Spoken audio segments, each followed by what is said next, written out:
Interest है देश का महाराष्ट्र में, और खासकर हरियाणा के चुनावों के बाद महाराष्ट्र में हो क्या रहा है, चल क्या रहा है, कौन किस पर भारी है। ये यहां पर कांग्रेस और बीजेपी का मसला नहीं है। कौन किस पर भारी मतलब कौन सी शिवसेना पर भारी है, एनसीपी कौन सी वाली एनसीपी पर भारी है, कांग्रेस सब पर भारी है कि बीजेपी सब पर भारी है। आज इसी पर शुरू करते हैं गूंज। 22 अक्टूबर मत भूलिए, यानी मंगलवार को जिस तरह कांग्रेस नेता बाला साहेब थोराट एक्टिव होकर शरद पवार, उद्धव ठाकरे से मुलाकात करने पहुंचे, कहा जाने लगा कि महाविकास अघाड़ी की गाड़ी अब सीट शेयरिंग से आगे बढ़कर उम्मीदवारों के चयन की तरफ बढ़ जाएगी। अब 30 दिन बचे, लेकिन कल 4 बार वक्त बदलने के बावजूद, 4 बजे का वक्त मुकर्रर करने के बावजूद मामला सीट शेयरिंग पर अटका हुआ है, लटका हुआ है, भटका हुआ है। कांग्रेस प्रदेश अध्यक्ष नाना पटोले कह रहे हैं कि अब बस 4 से 5 सीटों पर मामला उलझा हुआ है, कल तक सब सॉल्व हो जाएगा, नो टेंशन, कोई वरी की बात नहीं है। लेकिन हमारे सूत्र बता रहे हैं भाई साहब मामला तो 10 से 12 सीटों पर है, और इसकी गवाही आज उद्धव ठाकरे गुट के संजय राउत का एक बयान है। उसमें उन्होंने कहा कि देश चाहता है कि शिवसेना 100 सीटें जीत कर आए। कितनी सीटें जीत कर आए? 100 सीटें जीत कर आए। अब 100 सीटें जीतने के लिए ये देखिए दुष्यंत नागर साहब आपको नजर भी आ रहे हैं स्क्रीन पर। दुष्यंत भाई अभी बस डिबेट शुरू करने वाले हैं, लेकिन जरा ये कैलकुलेशन करके बता दें।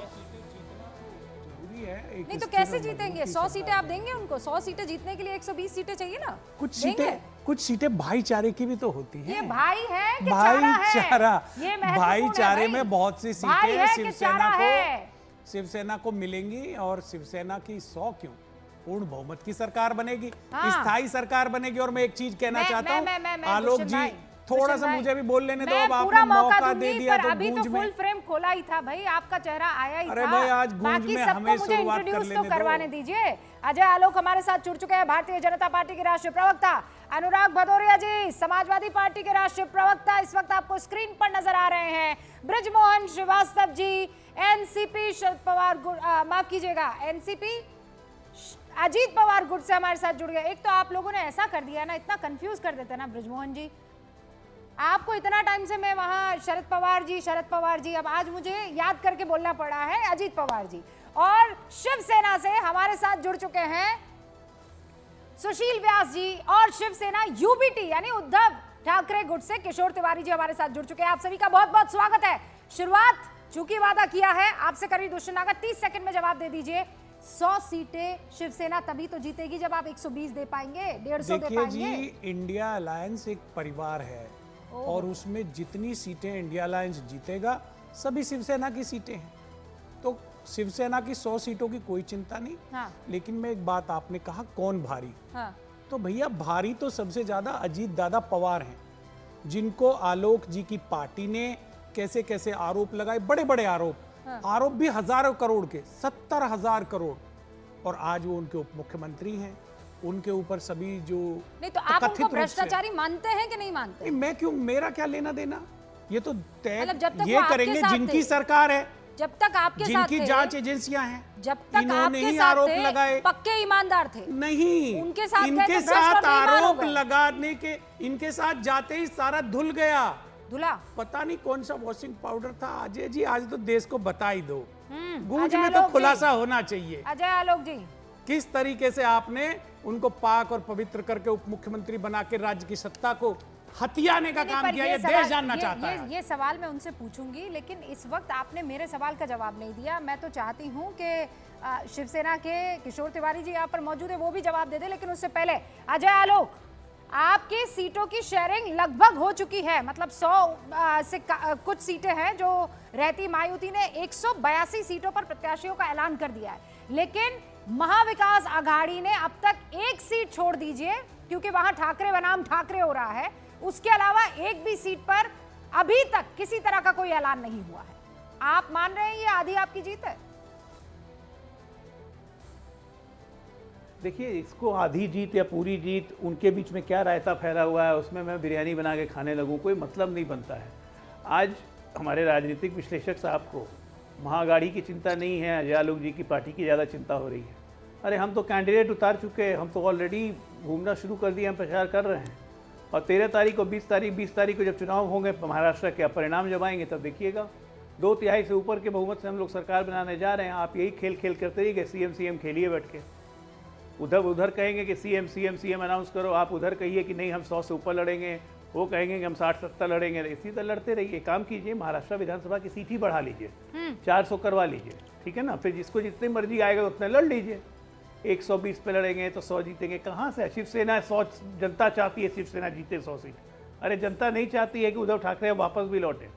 हो गया दिन खत्म। तिवारी जी, आपका ये अरमान तो पूरा होने जा नहीं रहा है। तिवारी जी, कोई फायदा नहीं है। हो गया खत्म। खिचड़ी आप लोगों ने महाराष्ट्र में पका दी है ना। फिनिश। हाँ, इन्हीं के बाद नेता का डायलॉग था। अरे अजय जी मैं अभी मातोश्री के बाहर से ही बोल रहा हूँ। यहाँ पर हजारों का तांता लगा ले, अंदर हुआ भी नहीं है। जाने दे रहा है आपको मातोश्री में। अरे मैं अंदर ही बैठा था, लेकिन वहाँ तो आपको अंदर नहीं घुसने दे रहा है मातोश्री में। अरे भाई मेरी बात सुनो यार, ऐसा है ना, आप ऐसा करोगे तो ना डिबेट नहीं होगी। अभी मैं बता रहा हूँ तुमको कैसे हालात बने हैं।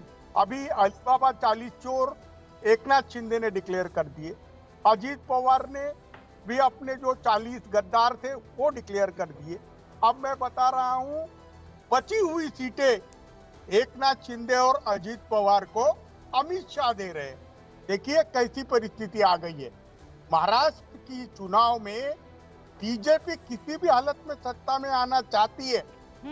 इसका कारण है उन्हें अडानी का राज नागपुर में अपना बॉम्बे में लाना है। हाँ। महाराष्ट्र को हथियाना है।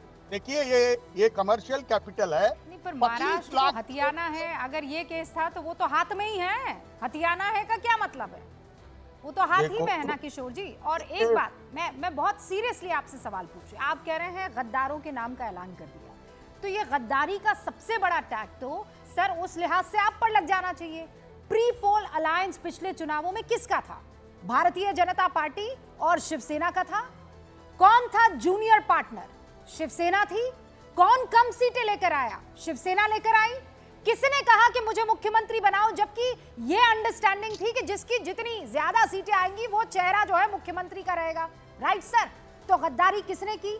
अब जिस वजह से आपने बीजेपी का दामन छोड़ा या बीजेपी से साथ छोड़ा और तोड़ा, वो क्या था कि हम चीफ मिनिस्टर के चेहरे पर कॉम्प्रोमाइज नहीं करेंगे, नंबर 1।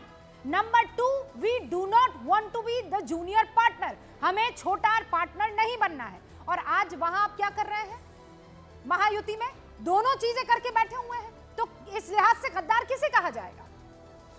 किशोर जी, देखो रूपिका जी, आप अजय आलोक की जगह ही बोल रही है, ऐसा लगने लगा। ना, मैं मेरी सवाल बात आपसे पूछ रही हूँ, क्या आपने ये, और मेरे फैक्ट्स में जरा इधर उधर हो किशोर जी तो आप कह दीजिएगा कि मैं अजय आलोक की जगह बोल रही हूँ, और मैं स्वीकार कर लूंगी सर झुकाकर। मेरे फैक्ट्स में अगर किसी तरह की कमी हो तो अब मैं क्या करूं? वो फैक्ट्स अजय आलोक के पक्ष में जा रहे हैं तो what do I do sir? Rupika ji 2 minute का सवाल, और मैं चाहता हूं मुझे जवाब देना पड़े, क्योंकि तुम्हारा चैनल दुनिया में देखा जाता है और तुम्हारी गूंज बहुत गूंज होती है। मैं एक बताता हूं कि हमने तारीफ करेंगे आप तो मैं 4 मिनट दे दूंगी आपको। अरे मैं सच्चाई बता रहा हूँ, ये तारीफ नहीं करता मैं तो बहुत कड़वाई बोलता हूँ। लेकिन एक बात बता रहा हूँ, हम जनता में जा रहे हैं और तुम्हारे मुद्दे लेके जा रहे हैं।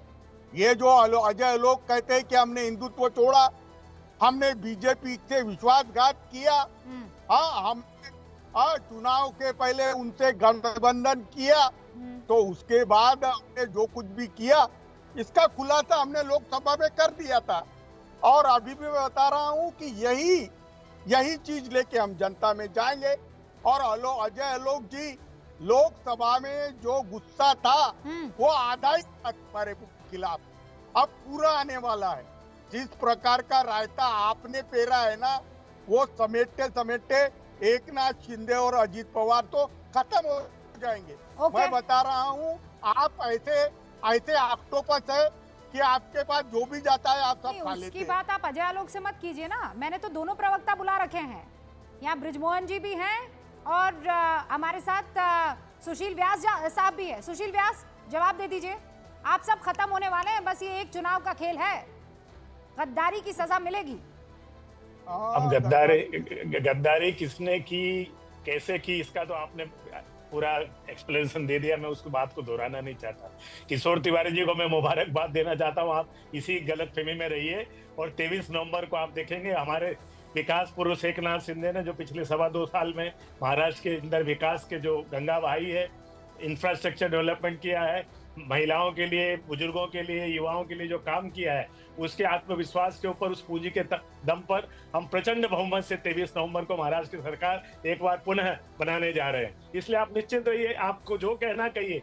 इस समय हमारा जो मुख्य बिंदु है, महाराष्ट्र के 9 करोड़ 63 लाख मतदाता है और उनका विश्वास जीतने के लिए हम अदालत में हैं उनके सामने, और उनके हमारे जो जवाबदेही हमने निभाई है, जो हमने अपने जो कर्तव्य निभाए, महाराष्ट्र में ब्रजमोहन जी से भी मैं जवाब लेना चाहती थी, अजय आलोक आपसे लूंगी, लेकिन अनुराग भदौरिया भी यहाँ पर उत्तर प्रदेश में इंतजार कर रहे हैं।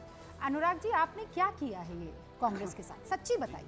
ये पीडीए पीडीए पीडीए करते हुए कांग्रेस को आपने कहीं का नहीं छोड़ा, मतलब 2 सीटें छोड़ दी, और वो भी 2 सीटें के मतलब बरसों हो गए आपने न जीती ना उन्होंने जीती। मैं बस 10 सेकंड पहले महाराष्ट्र का बोल दूं, फिर मैं आपको बोलूंगा। आपने कहा कि बीजेपी के साथ उद्धव ठाकरे जी चीफ मिनिस्टर का पद मांग रहे थे, तो क्या बुरा कर रहे थे? आपने उनको पद तो दिया नहीं चीफ मिनिस्टर का, लेकिन शिवसेना तोड़ के आपने फिर शिवसेना को इस चीफ मिनिस्टर का पद दिया। तो इससे अच्छा अपने अलायंस पार्टी जो आपके उद्धव जी थे उन्हीं को पहले दे देते, तो इसमें क्या बुराई थी? भाई बीजेपी के पास तो फिर भी चीफ मिनिस्टर का पद नहीं आया। तो आप समझने की कोशिश की ना, भारतीय जनता पार्टी की आदत है पार्टी खत्म करना या पार्टी को 2 भागों में बांटना, ये उनकी फितरत है। और उसका आपने देखा है, ये बढ़िया लॉजिक दिया है अनुराग जी, मतलब बड़ा इंटरेस्टिंग लॉजिक हो गई। नहीं पीडीपी, देखिए मेरी बात तो हो जाए। हाँ, कीजिए पूरी। नहीं आप पीडीपी खत्म हो गई जो कश्मीर में थी, और जो इनके साथ आए शिवसेना उनको खत्म कर दिया, 2 भागों में बांट दिया, एनसीपी को 2 भागों में बांट दिया, पासवान पार्टी को 2 भागों में बांट दिया। या तो 2 भागों में बांट देते हैं या पार्टी खत्म कर देते हैं, ये इनकी आदत रही है। अब जहां तक आपने बोला उत्तर प्रदेश के अंदर में या कांग्रेस पार्टी के साथ जो आप गठबंधन की बात कर रहे हैं, देखिए हम लोगों का जो है ना मजबूत दलों का गठबंधन है, जिसमें लोकतंत्र है, लोग एक दूसरे से अपनी बातें कह सकते हैं। इनका मजबूर दलों का गठबंधन है। इनके पास तो जो इनके अलायंस पार्टी है वो कुछ कह ही नहीं सकते, जो ये दे देंगे वही उनको लेना पड़ता है, क्योंकि इन्होंने तो तोड़ के उनको बनाया है। ये तो इन्हीं के प्रोडक्ट है ना, तो उनके पास तो इतनी आवाज ही नहीं अंदर से कि अपनी सीटें मांग पाए। कौन मांग सकता है? आपको लगता है कि यहाँ पे अपना दल को कितनी सीटें देंगे? मांगने की हिम्मत में ही नहीं है। उधर निषाद पार्टी अपनी सीटें मांग रही है, उसके बारे में चर्चा नहीं है। राजभर जी भी आस्ते आस्ते बोलते रहते हैं। प्लीज मुझे एक बात समझाइए, मैं मान गई कि आप लोगों की पार्टी, आपके इस ब्लॉक में गजब का डेमोक्रेसी है, मतलब इतनी स्वतंत्रता है कि कोई भी कहीं भी जा सकता है, कुछ भी कर सकता है। इतना कि उत्तर प्रदेश की सीटों को उनको ना देकर आप महाराष्ट्र आ गए 12 सीटें मांगकर, हैं? 12 सीटों पर आप महाराष्ट्र में चुनाव लड़ेंगे। वहां बुधनी में पहुंच गए मध्य प्रदेश में, वहां भी आपने अपना कैंडिडेट उतार दिया। ये कौन सी फैमिली है भाई?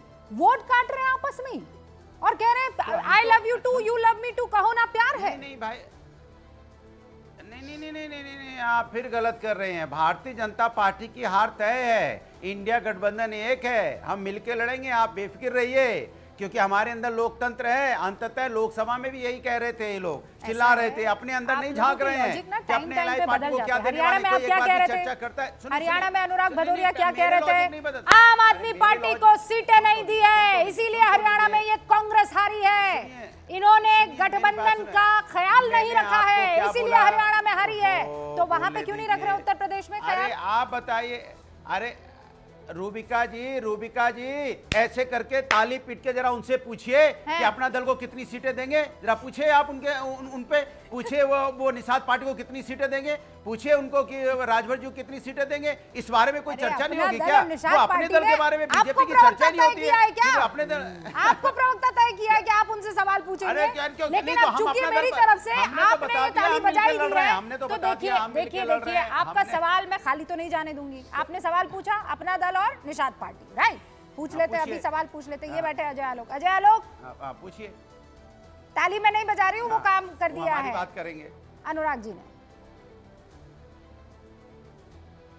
देखिए ऐसा है ना कि अनुराग जी को बोलिए कि अपनी चिंता करें। अरे धेले भर की तो आपकी हैसियत नहीं है। अखिलेश आपको बुलाते हैं कमलनाथ, राहुल गांधी तो छोड़ दीजिए, और उसके बाद अखिलेश बुलाते हैं कांग्रेस पार्टी को चालू पार्टी, और आप हम पे सवाल उठा रहे हैं। एक मिनट बीच में नहीं हरा कुर्ता, बीच में नहीं हरा कुर्ता जी, रुकिए सुनिए तो सही, सुनिए। आपकी हैसियत कांग्रेस पार्टी दिखाएगी आपको महाराष्ट्र में 12 सीट मांग रहे हैं ना, आपको 2 भी नहीं देने वाली है, क्योंकि कांग्रेस को वहाँ खुली सीट नहीं मिल रही है। कांग्रेस हम आपसे 10 सीटें ज्यादा हैं और आप कह रहे हो कहीं कुछ नहीं है। ठाकरे का पेज फंसा हुआ, आप कहाँ से आ गए? आपको बता दिया ना मैंने, उत्तर प्रदेश में आप हमसे 10 सीट डिक्लेयर हो पीछे चुका हैं है, और आप कह रहे हो थम्पिंग मेजॉरिटी से हम जीतने जा रहे हैं, थम्पिंग मेजॉरिटी से हम जीतने जा रहे हैं। क्यों आप इसी तरह टीवी पे आके बकबक करते रहोगे, जैसे हरियाणा के बाद बकबक किया था लोकसभा में? सपना लोकसभा में हमारी सरकार बन गई, तब भी बकबक कर रहे थे कि हरा दिया। आप लोग पागल हो गए, ऊपर का मामला खसक गया। तो दिया ना 240 आप लोगों को अभी तक भरोसा नहीं हो पाया 5 महीने के बाद में लोकसभा कि केंद्र में मोदी 3.0 बन चुकी है। के सारे चल रहे 4 महीना हो गया, अभी तक विश्वास नहीं आया। आप हारे हुए हरियाणा निकल आप गया, हारे हुए हैं, मानने क्यों नहीं तैयार हैं आप? आप बोले वो बीच में नहीं बोले ना, क्यों नहीं मैंने तैयार मौका हैं दिया, आप? मुझे लगा आप दोनों सुलझा देंगे, लेकिन now I will have to intervene sir. अरे अनुराग वो जी बोलेंगे प्लीज क्या, आप उनके पास बोलने को कुछ है ही अपनी नहीं, क्या बारी में बोलेंगे? अपनी बारी में एक बार वो कंप्लीट करें, उसके बाद ठीक है। अजय आलोक जी पहले इस लाइन से शुरू कीजिए। वो बहुत चिंतित है अपना पार्टी और निषाद पार्टी, इन दोनों को आपने कोई सीट क्यों नहीं दी? मतलब निषाद पार्टी की 1 सीट है पर 1 ही सीट क्यों है? ऐसा भाई सबसे पहली बात कि अभी हमने उम्मीदवारों का घोषणा नहीं की है, अभी हम करेंगे, इनको पता चल जाएगा। भाई दूसरे की दाल पे क्यों चिंतित होती हो? अपने दाल में से कंकड़ निकालो ना। हम कहाँ चिंतित हैं कि आपको इतनी मिली नहीं मिली, क्योंकि हम जानते हैं कि कभी आप कांग्रेस को हैसियत दिखाते हैं, कभी कांग्रेस आपको हैसियत दिखाती है। आप लोग केकड़े हैं, एक दूसरे का टांग पकड़ के खींचते रहेंगे, लेकिन डर है आप लोग दोनों को कि हम लोग दोनों खत्म हो जाएंगे, इसलिए साथ साथ चिपके हुए हैं। आप जाके वहाँ महाराष्ट्र में कैंडिडेट अनाउंस करके आ जाते हैं बिना कांग्रेस से पूछे हुए। आपको लगता है कांग्रेस आपको सीट देने जा रही है? और कांग्रेस मान गई तो शिवसेना मानेगी, और शिवसेना मान गई तो फिर क्या शरद पवार मानेंगे? नहीं, पर अजय आलोक ये बात तो आपको माननी पड़ेगी ना, हमारे दाल की चुनने की जरूरत नहीं वो है। आप पर जो आरोप लगा रहे हैं कि जो आपके साथ आता है और अगर वो आपसे अलग हो जाता है तो आप उसको खत्म कर देते हैं, कहीं का नहीं छोड़ते हैं। उन्होंने कश्मीर के पीडीपी का याद दिलाया आपको, उन्होंने शिवसेना और एनसीपी का भी जिक्र कर दिया। मतलब जो आपके साथ नहीं वो कहीं का नहीं। देखिए रूबिका जी, सबसे पहले पीडीपी का बता दूं कि वो राष्ट्र हित के दम पे हमने सरकार गिरा दी थी और राष्ट्रपति शासन लागू हो गया। दूसरी बात, शिवसेना का जो अनुराग भदौरिया बोल रहे हैं, बहुत क्लियर झूठ बोल रहे थे उद्धव ठाकरे लगातार। कोई बात नहीं हुई थी अमित शाह से कि मुख्यमंत्री का पद शिवसेना के पास रहेगा। उन्होंने लालच में, अपने स्वार्थ में आके गठबंधन तोड़ा, और जब गठबंधन टूटा, इन्होंने सरकार बनाई, महाअगाड़ी बनाई, महाफ्रॉड अगाड़ी और महाभ्रष्ट अगाड़ी। इसकी सरकार जब बनी उसके बाद उनके ही मंत्रियों ने शिवसेना तोड़ के आए, तब फिर हमने उनको बोला कि आप मुख्यमंत्री बनिए। इसलिए नहीं कि हम खत्म करना चाहते, अगर खत्म करना चाहते तो आज शिंदे शिवसेना हमारे साथ चुनाव नहीं लड़ रही होती, आज उद्धव ठाकरे, आज अजीत दादा पवार हमारे गठबंधन का हिस्सा नहीं होते। लेकिन एक बात तो अजय आलोक आपको माननी पड़ेगी ना, जो बिगिनिंग में अनुराग भदौरिया ने कहा वो पॉइंट बड़ा दिलचस्प है। वो क्या कह रहे हैं, आपने शिवसेना को मुख्यमंत्री का पद नहीं दिया और दोनों के बीच की मोहब्बत तकरार में बदल गई। तकरार ऐसी कि अब कोई करार नहीं हो सकता। लेकिन आपने शिंदे गुट के को सीएमशिप दी कि नहीं दी? अब यही चीज आप उद्धव ठाकरे को दे देते तो शायद आज ये दिन ना देखना पड़ता। नहीं देते, बिल्कुल नहीं देते रूबिका जी। अनुराग भदौरिया की दिक्कत है कि उनकी पार्टी का एक ही सिद्धांत है कि उनके पास कोई सिद्धांत नहीं है। सिद्धांत था जब गठबंधन जीत के आया था, मुख्यमंत्री हमारा बनना था, उन्होंने झूठ बोला कि शिवसेना को बोला मुख्यमंत्री बनाने। इसी सिद्धांत के कारण गठबंधन टूटा, और जब उसके बाद एक नाथ शिंदे अपनी पार्टी तोड़ के आए तो हमने कहा कि ठीक है तुम सरकार बनाओ, हम समर्थन देंगे। बस एक सेकंड, ब्रिजमोहन जी इंतजार करें। इनके पास कोई सिद्धांत ही नहीं है। देखिए 10 सेकंड ज्यादा नहीं, की पार्टी के प्रवक्ता को कुछ मौका देंगे कि नहीं देंगे? श्रीवास्तव जी नहीं 10 सेकंड ज्यादा नहीं 10 सेकंड। रूबिका जी हमने तो अपनी 25 तारीख को लास्ट नॉमिनेशन की डेट है। बीजेपी अपनी लिस्ट उत्तर प्रदेश में डिक्लेयर कर पाई है। जो लोग अपनी लिस्ट नहीं डिक्लेयर कर पाए, जो अपने कैंडिडेट के नाम नहीं डिक्लेयर कर पाए। श्रीवास्तव जी आप या तो इस बार पार पा जाएंगे या फिर जैसा तिवारी जी कह रहे हैं खत्म, खलास, पीरियड, सिफर, नाडा, पूर्ण विराम। देखिए अभी जितनी भी एनडीए को लेकर चर्चा हुई है, मैं सारी बातों से असहमत हूँ। बिंदुवार में आपको बताता हूँ। पहली बात ये आ रही है कि ये कहा जा रहा है कि बीजेपी ने शिवसेना या एनडीए को तोड़ दिया। मैं पूरी तौर से असहमत हूँ।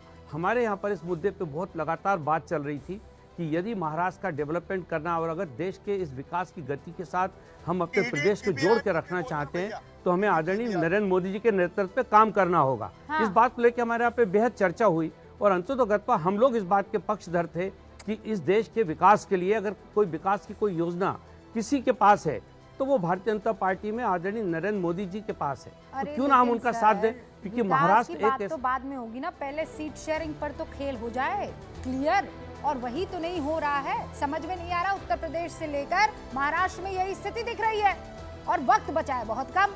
मुझे इजाजत दीजिए। हाँ, आज वक्त थोड़ा कम पड़ गया, मैं जानती हूँ, आप लोग भी ये बात समझ रहे हैं, लेकिन कल फिर आएंगे ना, डिबेट जारी रहेगी। आप देखते रहिए न्यूज़ 18 इंडिया।